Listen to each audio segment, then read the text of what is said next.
Students, स्वागत है आपका अपने YouTube चैनल मैथ्स विक्ट्री पे, जिसपे हम लेके आए हैं केमिस्ट्री की एक और बेहतरीन क्लास, जिसमें आज का हमारा स्टार्टिंग टॉपिक है मोल कॉन्सेप्ट। तो चलिए शुरू करते हैं। ठीक, मोल कॉन्सेप्ट हिंदी में बोलते हैं मोल संकल्पना या मोल अवधारणा। ठीक है, तो इसको जानने से पहले मैं तुम्हें बता दूं कि मोल क्या है। मोल क्या है? एक मोल, देखो मोल क्या है कि केमिस्ट्री में जैसे मापन की इकाई है। जैसे हम किसमें, अगर हम क्या करते हैं मापन की इकाई, देखो अगर दर्जन की बात करें, दर्जन सबको पता है, दर्जन एक दर्जन अगर मैं बोलूं उसका मतलब क्या है, उसमें कितनी है, 12 चीजें हैं। चाहे तुम 12 किसी भी चीज, 12 अगर एक दर्जन केले की बात करोगे, जो सबसे बेसिक एग्जांपल है जो सबने देखा होता है, एक दर्जन केले में कितने होते हैं, 12 केले होते हैं। अगर हम चूड़ियां बोले, एक दर्जन चूड़ियां बोलते हैं तो उसमें कितनी होती है, 12 चूड़ियां होती है। वैसे ही मोल क्या है, तो mole is the fundamental unit in chemistry used to measure the amount of substance. Substance के अमाउंट को मेजर करने के लिए केमिस्ट्री की क्या है, फंडामेंटल यूनिट है। कौन? मोल। It is defined as the amount of substance that contains the same number of entities, molecules, ions or particles as there are atoms in 12 gram of carbon 12।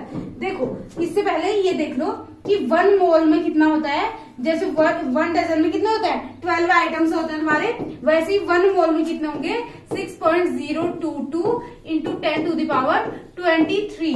ठीक है, अब देखो अगर यहाँ पे तुम किसकी, एटम्स की बात करोगे तो 1 मोल में इतने एटम होंगे। अगर 1 मोल तुम किसकी, मॉलिक्यूल्स की बात करोगे तो 1 मोल मॉलिक्यूल्स में 6.22 इंटू 10 टू दी पावर कितने, 23 क्या होंगे, मॉलिक्यूल्स होंगे। आयंस की बात करोगे तो इतने आयंस हो जाएंगे। ठीक है, जैसे हम यहाँ पे एक दर्जन चूड़ियों की बात कर रहे थे तो 12 चूड़ियां, एक दर्जन केले की बात कर रहे थे 12 केले। वैसे 1 मोल अगर परमाणु होंगे तो इतने परमाणु आ जाएंगे 1 मोल में। अगर 1 मोल अणु की बात करोगे तो इतने अणु आ जाएंगे। 1 मोल आयंस की बात करोगे तो इतने आयंस आ जाएंगे। ठीक है, तो यही बोल रहा है। और 1 मोल कितना होता है, बोल रहा है कि कार्बन 12, जो कार्बन है तुम्हारे पास, उसके 12 ग्राम में जितने कण होते हैं, जितने क्या होते हैं, जितने कण होते हैं कार्बन 12 के 12 ग्राम में जितने कण होंगे उतने ही तुम्हारे किस में होंगे, 1 मोल में होंगे। ठीक है, और 1 मोल को जो ये नंबर है ना, 1 मोल में कितने हमारे कण होते हैं, पार्टिकल्स होते हैं,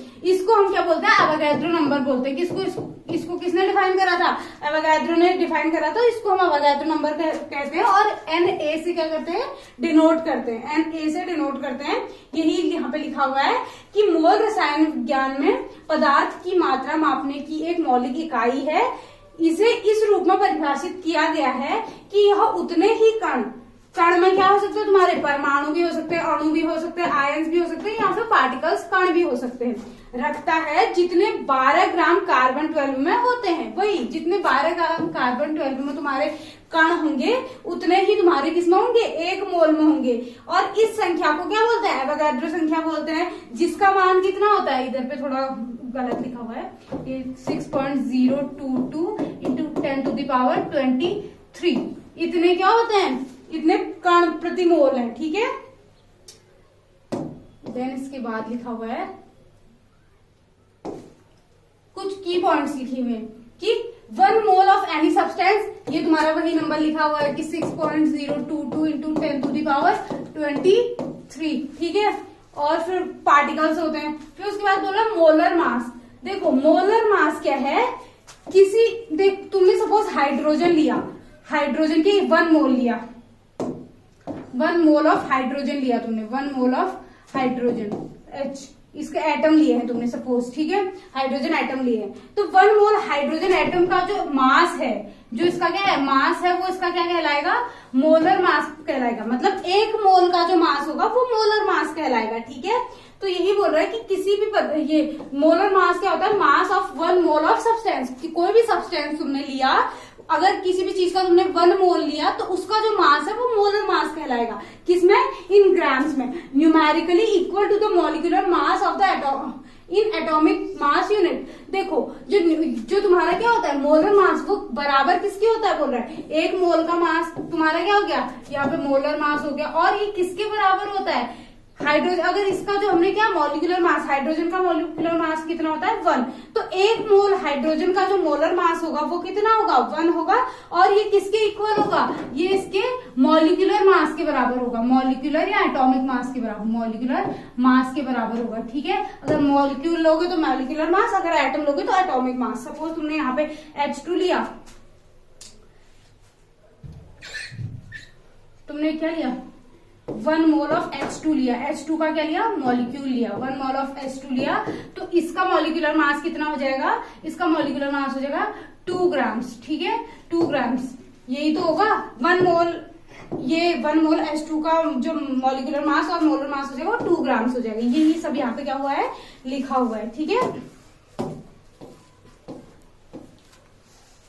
देन यहाँ पे कुछ फॉर्मूलेस लिखे हुए हैं, क्या लिखे हैं देखो, फॉर्मूला लिखा है कि नंबर ऑफ मोल्स। अब मोल्स तुम्हें कैलकुलेट करने हैं, किसी कोई सब्सटेंस दिया है, सब्सटेंस तुम्हें पता है कि सब्सटेंस मैंने सपोज तुम्हें 5 ग्राम ऑफ हाइड्रोजन गैस दे दी, या 5 ग्राम ऑफ कोई भी तुम्हें एलिमेंट दे दिया, या कोई भी तुम्हारा एटम और मॉलिक्यूल कुछ भी दे दिया, तो उसमें कितने मोल प्रेजेंट है अगर तुम्हें निकालना है तो कैसे निकालोगे। देखो अगर सपोज मैंने तुम्हें क्या दे दिया 5 ग्राम ऑफ H2 दे दिया, ठीक है 5 ग्राम ऑफ H2 दे दिया, अब तुम्हें पता नहीं है कि कितने मोल्स है, तुम्हें खाली क्या है वेट मालूम है इसका कि 5 ग्राम H2 है, इसके मोल्स पता नहीं है। तो अब तुम्हें मोल्स अगर कैलकुलेट करने हैं तो कैसे करोगे, तो given mass of the substance, H2 का गिवन मास कितना है तुम्हारे पास, गिवन मास तुम्हारे पास, तुम्हें मोल्स कैलकुलेट करने हैं। मोल्स को हम किससे डिनोट करते हैं, N से डिनोट करते हैं। ठीक है, तो मोल्स तुम्हें कैलकुलेट करने हैं, तो मोल्स क्या हो जाएंगे तुम्हारे, गिवन मास कितना हो गया 5 ग्राम हो गया। ठीक है, और तुम्हारे पास क्या है मोलर मास, मोलर मास क्या होता है बोल रहे थे, वही मॉलिक्यूलर मास। तो H2 का मॉलिक्यूलर मास कितना है तुम्हारा, H2 का मॉलिक्यूलर मास 2 है, 2 H है तो 2 हो जाएगा। तो हमने जब इसको कट करा तो इसके कितने मोल्स आएंगे 2.5 मोल्स। ठीक है, मतलब 5 ग्राम ऑफ H2 में 2.5 मोल्स ऑफ H2 होती है। ठीक है, या तुम ये बोल सकते हो 2.5 मोल्स H2 में 5 ग्राम H2 होती है। ठीक है, वही यहाँ पे लिखा हुआ है। और कणों की संख्या, मतलब अगर मैं तुम्हें बोलूं कि तुम्हारे पास क्या है, अगर कणों की संख्या तुम्हें देखनी है तो क्या करोगे, यही तुम्हारे नंबर ऑफ मोल्स इनटू में तुम्हारा क्या हो जाएगा एवोगैड्रो नंबर, ये तुम्हारी कणों की संख्या आ जाएगी। कि मैंने सपोज तुमसे बोला कि 5 क्या है तुम्हारे पास 5 मोल्स H2 है। ठीक है, 5 मोल्स H2 है, तो इसमें कितने कण होंगे, कितने H2 के अणु प्रेजेंट होंगे। ठीक है, 5, इसमें अगर मैं क्वेश्चन लिख दूं मैं, कितने H2 के अणु होंगे, अणु होंगे। देखो अब देखो 1 मोल में कितने प्रेजेंट है, 1 मोल में तुम्हारे 6.022 इंटू 10 टू दी पावर कितने हैं 23 हैं।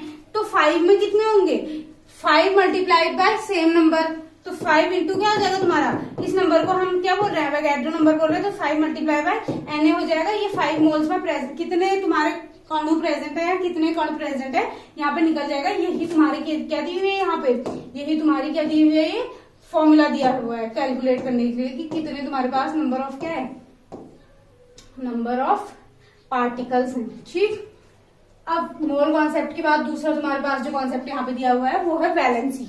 वैलेंसी क्या होता है, वैलेंसी अगर तुमने अभी तक हमने क्या पढ़े,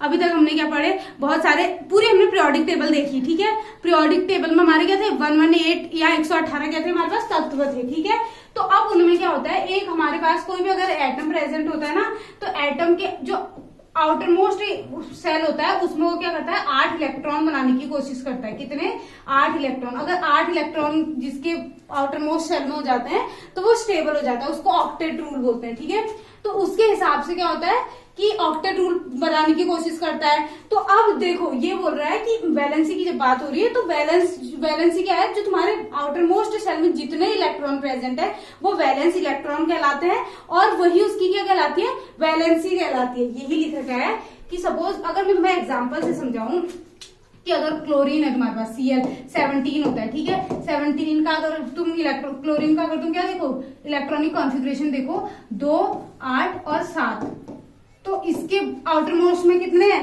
7 हैं। ये एक इलेक्ट्रॉन क्या ले लेगा, बाहर से ले लेगा। ठीक है, एक इलेक्ट्रॉन बाहर से ले लेगा, इसके आउटर मोस्ट में कितने हो जाएंगे 8 हो जाएंगे। तो इसकी वैलेंसी कितनी हो जाएगी, एक हो जाएगी, क्योंकि एक इलेक्ट्रॉन ले रहा है और क्या ऑक्टेट अपना पूरा कर रहा है। यही यहाँ पे लिखा हुआ है कि valency is the combining capacity of an atom और एन एलिमेंट। किसी एलिमेंट और एटम की जो कंबाइनिंग कैपेसिटी है जिससे वो जुड़ सकता है, वो क्या बोल रहे हैं, उसको हम वैलेंसी बोल रहे हैं। It is determined by the number of electron an atom can lose, gain और शेयर। मतलब कितने इलेक्ट्रॉन तुम्हारा क्या कर रहा है, गेन कर पा रहा है, या कितने लूज कर पा रहा है, या कितने शेयर कर पा रहा है, वो क्या होता है तुम्हारे, वही तुम्हारी क्या होती है, वैलेंसी होती है। यही लिख रखा है कि तत्व और परमाणु की संयोजन क्षमता होती है।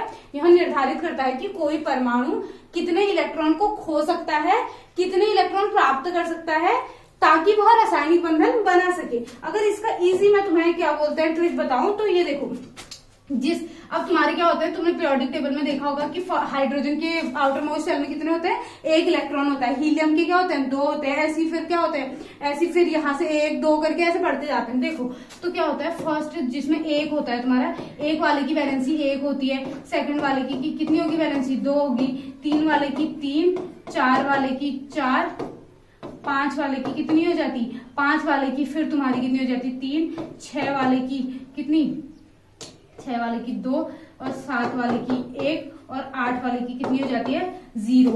ये तुम्हारी वैलेंसी का क्रम है। देखो यहाँ तुम्हारा हाइड्रोजन आ गया, इसका एग्जांपल 2 किसकी होती है, हाइड्रोजन, हीलियम, लिथियम, बेरिलियम वाला आ गया।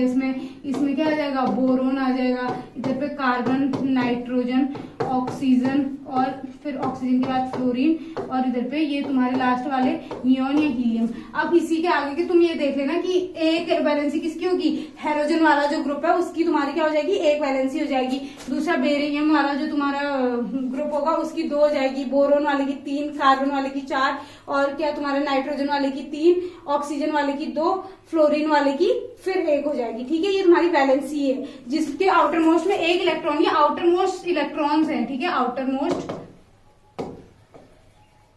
इलेक्ट्रॉन्स, ठीक है, और ये उसकी वैलेंसी होगी। ये लिख रखा है कि हाइड्रोजन हैज वैलेंसी ऑफ 1।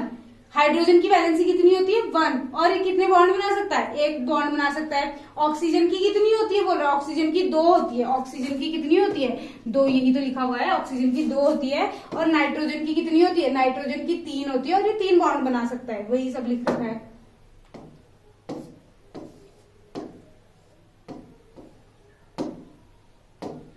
इसके बाद नेक्स्ट आता है तुम्हारा modern periodic table. Periodic table भी लगी होगी कहीं पे, एक सेकंड।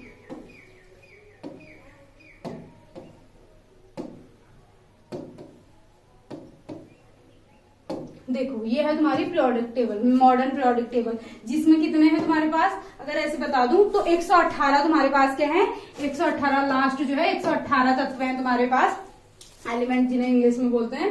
118 तत्व हैं, और वो क्या है तुम्हारे एटॉमिक नंबर वाइज लगे हुए हैं। इसका एटॉमिक नंबर 1 है, फिर 2 है, फिर 3 है, ऐसे एटॉमिक नंबर के बढ़ते हुए क्रम में लगे हुए हैं। ठीक है, और उसके बाद अगर इसका एक मॉडर्न जो हमारी पीरियोडिक टेबल है, इसका लॉ है कि आधुनिक आवर्त सारणी की जो पीरियोडिक लॉ है वो है कि किसी तत्व के भौतिक और रासायनिक गुण उसके परमाणु क्रमांक के आवर्ती फलन होते हैं। ठीक है, ये जो तुम्हारा क्या है, ये पीरियोडिक टेबल का लॉ है कि जो उसके भौतिक और रासायनिक गुण धर्म होते हैं उसके परमाणु क्रमांक पे क्या करते हैं, निर्भर कर रहे होते हैं। ठीक है, बेसिक मतलब इसका ये है, तत्वों को उनके परमाणु क्रमांक एटॉमिक नंबर जी से क्या करते हैं, बढ़ते क्रम में सजाया जाता है। मतलब पहले 1 वाला आएगा, फिर जिसका एटॉमिक नंबर 2 है, फिर 3, फिर 4, ऐसे करके एटॉमिक नंबर के बढ़ते क्रम में क्या रखा जाता है, पीरियोडिक टेबल में रखा जाता है। अब देखो पीरियोडिक टेबल में क्या है, बोल रहा है पीरियोडिक टेबल का स्ट्रक्चर बता रहा है कि इसमें कितने ग्रुप्स होते हैं, इसमें 18 ग्रुप्स होते हैं। अभी हम देखेंगे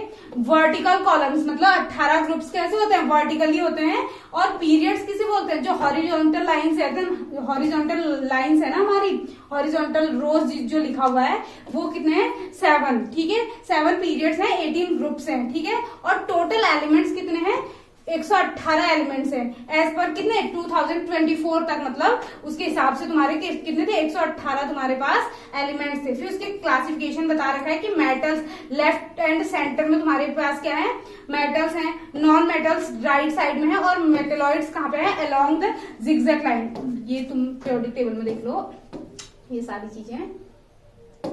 देखो क्या लिखा हुआ था कि पीरियोडिक टेबल में 18 तुम्हारे पास के 18 ग्रुप्स है वर्टिकली। देखो 18 ग्रुप्स 1 2 3 या 18 तक जा रही है, ठीक है, वर्टिकली तुम्हारी नीचे ऊपर से नीचे, ठीक है। उसके बाद तुम्हारे पास क्या है, 7 तुम्हारे पास पीरियड है, 1 2 3 4 5 6 7 तुम्हारे पास क्या है, पीरियड है। उसके बाद बोल रहा है कि 118 तुम्हारे पास क्या है, 118 तुम्हारे पास तत्व है। और इसमें क्या लिखा था कि लेफ्ट में और तुम्हारे जो सेंटर में वो क्या है, तुम्हारे मेटल्स हैं। 3 में बांटा क्या है ना, मेटल, नॉन मेटल और मेटलॉइड्स, मेटलॉइड्स, ठीक है।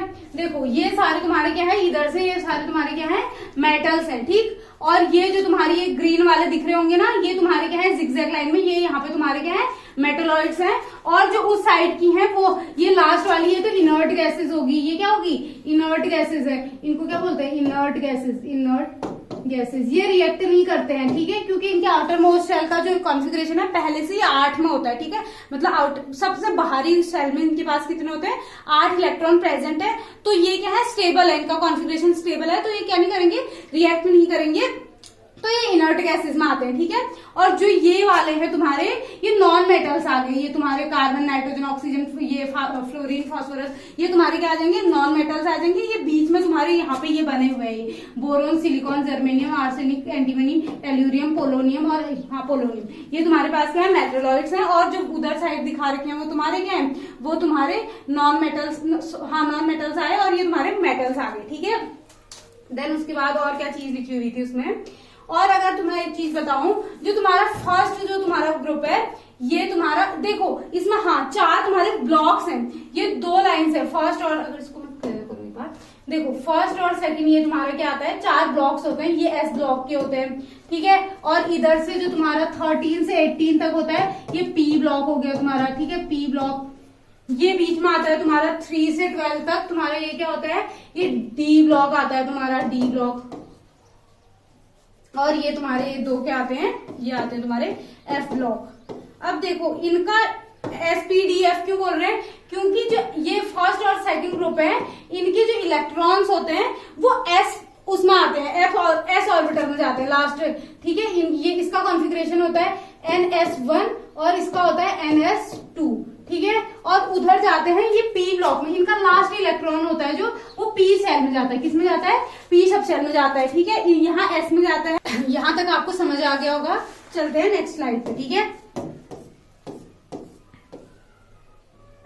इसमें वही सारी चीजें लिखी हुई हैं, विशेषताएं लिखी हुई है यहाँ पे, और वहां पे डिटेल्स क्या है, ग्रुप्स कितने 18 ग्रुप्स हैं वही लिखा हुआ है, पीरियड्स कितने 7 पीरियड्स हैं, टोटल कितने पीरियोडिक टेबल में 118 एलिमेंट्स है वही लिख रखा है, और 4 ब्लॉक्स हैं SPDF, जो कि क्यों है, क्योंकि वही हमने ऊपर पढ़ लिया था, फिर बता रही हूँ, क्योंकि एस तुम्हारा ब्लॉक है, एस ब्लॉक के जो एलिमेंट्स है उनका लास्ट इलेक्ट्रॉन किस में जा रहा है, एस सब शेल में जा रहा है, पी वालों का पी सब शेल में जा रहा है, डी वालों का डी सब शेल में जा रहा है, और एफ वालों का एफ सब शेल में जा रहा है, ठीक है। और क्लासिफिकेशन भी पढ़ लिया था, धातु, अधातु और उपधातु, ठीक।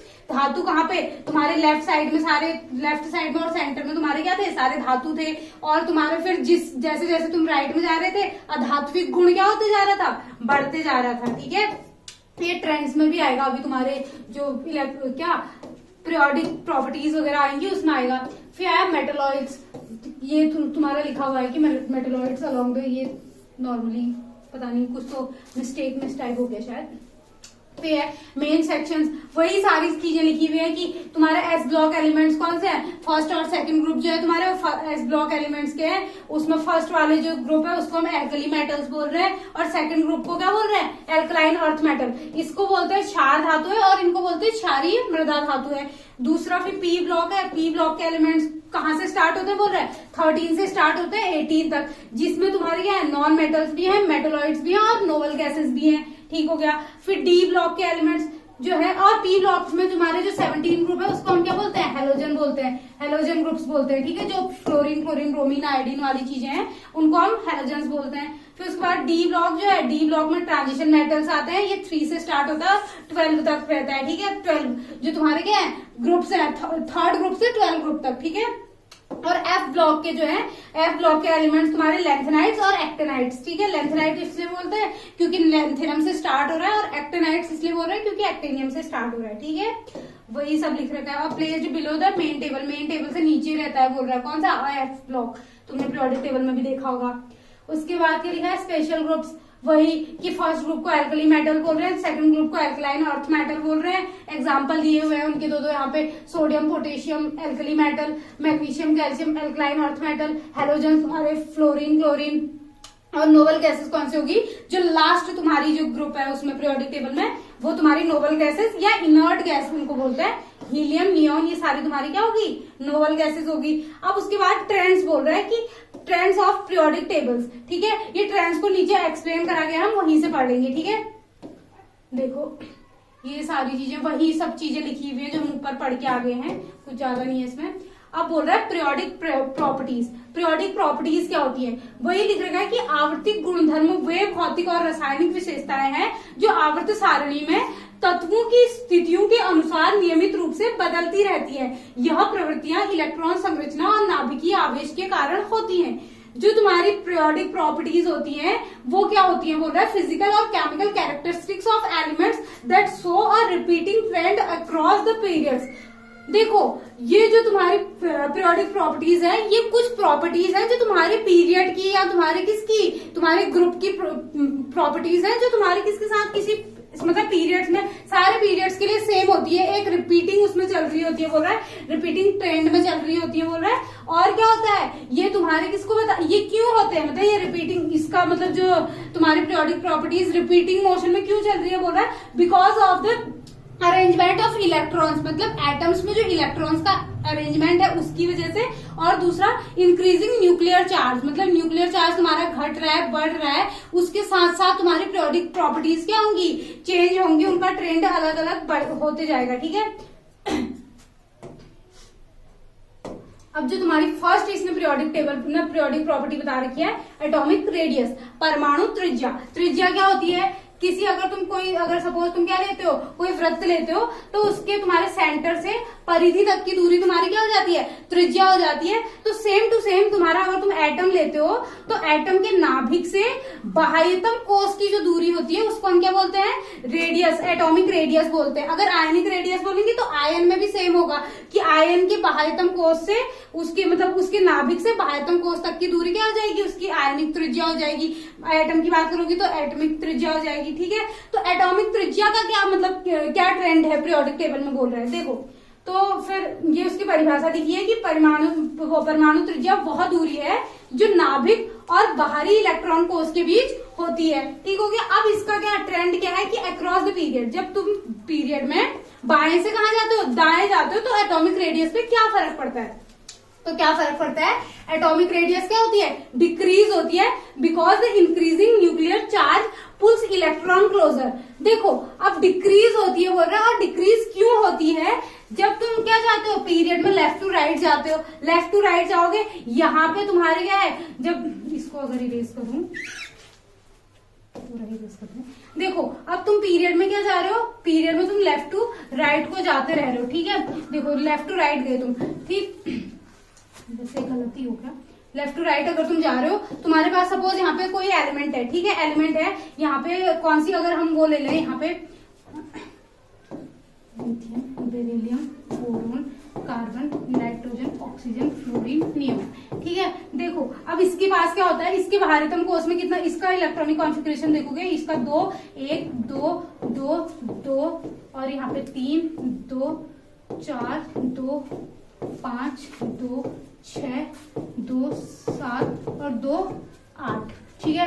ये इनका इलेक्ट्रॉनिक कॉन्फ़िगरेशन हो गया। ये तो अंदर वाले सेल की बात हो रही है, अंदर वाले सेल में सबके क्या है, 2 है। अब बाहरी सेल में क्या हो रहा है, इलेक्ट्रॉन्स बढ़ते रह रहे हैं, और जैसे जैसे इलेक्ट्रॉन्स बढ़ते हैं प्रोटॉन्स भी बढ़ते हैं। हमने पढ़ा था कि इलेक्ट्रॉन्स और प्रोटॉन्स बराबर होते हैं। अब देखो यहाँ पे तुम्हारे पास क्या है, इसके नाभिक में एक प्रोटॉन है, इसके नाभिक में 2 प्रोटॉन, मतलब इसके नाभिक में 3 प्रोटॉन है, ठीक है, 3 प्रोटॉन है, इसमें एक बड़ा, 4 है, इसमें 5 है, 6, ऐसे करके बढ़ते जा रहे हैं, ठीक है। प्रोटॉन्स बढ़ते जा रहे हैं और क्या हो रहा है, इलेक्ट्रॉन्स भी बढ़ रहे हैं पर प्रोटॉन्स भी बढ़ रहे हैं। और सेल क्या है, सेल सेम है, मतलब एक ही सेल में तुम्हारे क्या हो रहे हैं, इलेक्ट्रॉन्स बढ़ते रह रहे हैं। नाभिक की जो त्रिज्या है वो सेम रह रही है, और तुम्हारे उस साइड को जाते चार्ज बढ़ते रह रहा है। तुम्हारा जो चार्ज है, न्यूक्लियर का चार्ज है, नाभिक का जो चार्ज है, ये तुम्हारा प्रोटॉन्स बढ़ रहे हैं तो चार्ज भी बढ़ रहा है। चार्ज बढ़ेगा तो वो क्या, खींचने की, जो इलेक्ट्रॉन्स को खींचने की क्षमता होगी वो बढ़ती जा रही है। इलेक्ट्रॉन्स को खींचने की क्षमता बढ़ी तो उसने जितना ज्यादा खींचेगा उतना ज्यादा एटम को क्या कर देगा, सिकोड़ देगा, और जो उसकी परमाणु त्रिज्या होगी वो क्या हो रही है, डिक्रीज हो रही है। ठीक है, और सेम इसी प्रकार अगर तुम क्या हो रहे हो, तुम डाउन द ग्रुप आ रहे हो, तो डाउन द ग्रुप आने पे तुम्हारा क्या होता है, सेल बढ़ते जाते हैं। यहाँ पे सेल नहीं बढ़ रहे हैं, यहाँ पे तुम्हारे इलेक्ट्रॉन्स बढ़ रहे हैं और प्रोटॉन्स बढ़ रहे हैं। यहाँ पे बाहरीतम कोश में जो तुम्हारे वो है ना इलेक्ट्रॉन्स,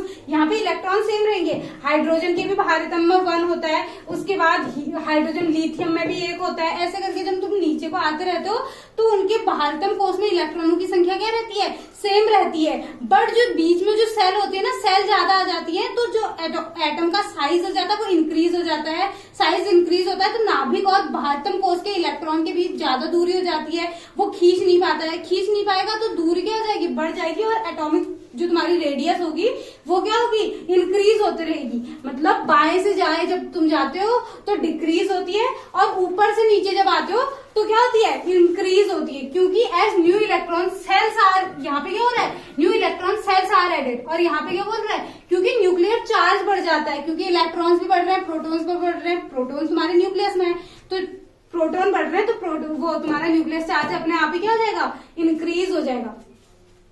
दूसरा जो तुम्हारी दूसरी जो पीरियोडिक प्रॉपर्टी आती है वो क्या आती है, आयोनाइजेशन एनर्जी। आयोनाइजेशन एनर्जी क्या है, यह वह ऊर्जा है जो किसी परमाणु से एक इलेक्ट्रॉन निकालने के लिए आवश्यक होती है। जब हमारे पास कोई परमाणु होता है ना, परमाणु से अगर हमको इलेक्ट्रॉन निकालना होता है बाहर, कि हमको निकालना है, ऐसा नहीं कि वो खुद से कोई रिएक्शन कर रहा है, नहीं, जब हमको इलेक्ट्रॉन्स को खुद से बाहर निकालना होता है तो हमको क्या देनी पड़ती है, एक्स्ट्रा एनर्जी देनी पड़ती है। और जो एनर्जी हमको देनी पड़ रही है उसको हम क्या बोल रहे हैं, आयोनाइजेशन एनर्जी बोल रहे हैं। ठीक है, आयोनाइजेशन एनर्जी इसलिए बोल रहे हैं क्योंकि जब हमने इलेक्ट्रॉन निकाल देंगे तो सपोज हमारे पास Na है, Na पे हमारे पास कितने हैं, 11 इलेक्ट्रॉन्स है। जब हमने Na से एक इलेक्ट्रॉन निकाल के इसमें 10 इलेक्ट्रॉन बचाए तो यहाँ पे एक पॉजिटिव चार्ज हो गया।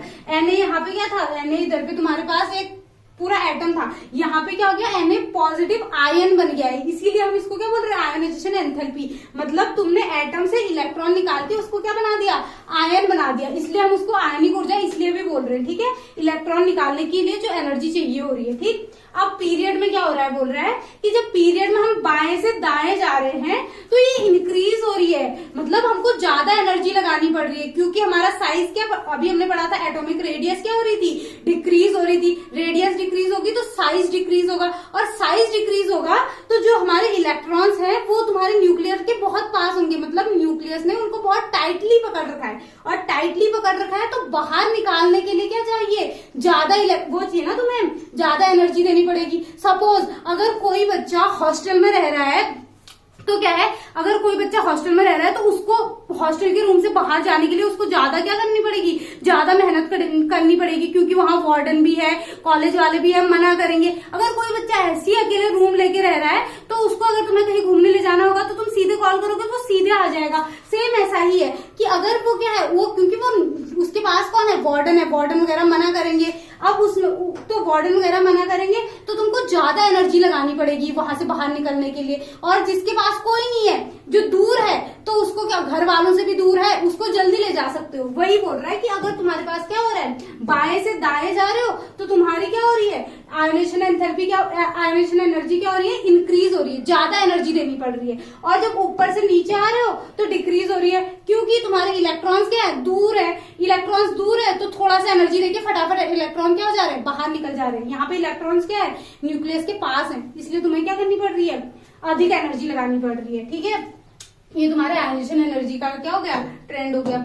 उसके बाद दूसरा, और ये जो ट्रेंड है इसका मतलब ये है कि ये सभी पीरियड्स और सभी ग्रुप्स के लिए सेम है। मतलब तुम अगर किसी भी ग्रुप में ऊपर से नीचे आओगे तो ये जो पीरियड जो हम ट्रेंड्स पढ़ रहे हैं ये सेम रहेंगे, कि पहले ग्रुप में आए उसमें भी सेम तुम्हारा अगर कोई चीज नीचे आने पर डिक्रीज हो रही है तो सभी ग्रुप्स में नीचे आने पर डिक्रीज होगी। ऐसा नहीं कि पर्टिकुलर किसी एक ग्रुप के लिए, ये सारे ग्रुप्स के लिए है। जैसे तुम इलेक्ट्रॉन एफिनिटी पढ़ रहे हो कि तुम्हारे क्या डाउन द ग्रुप आने पे डिक्रीज हो रही है, तो इलेक्ट्रॉन एफिनिटी सारे ग्रुप्स में ऊपर से नीचे आने पे क्या हो रही है, डिक्रीज हो रही है, और अक्रॉस अ पीरियड जब तुम बाएं से दाएं जा रहे हो तो इंक्रीज होगी। क्यों?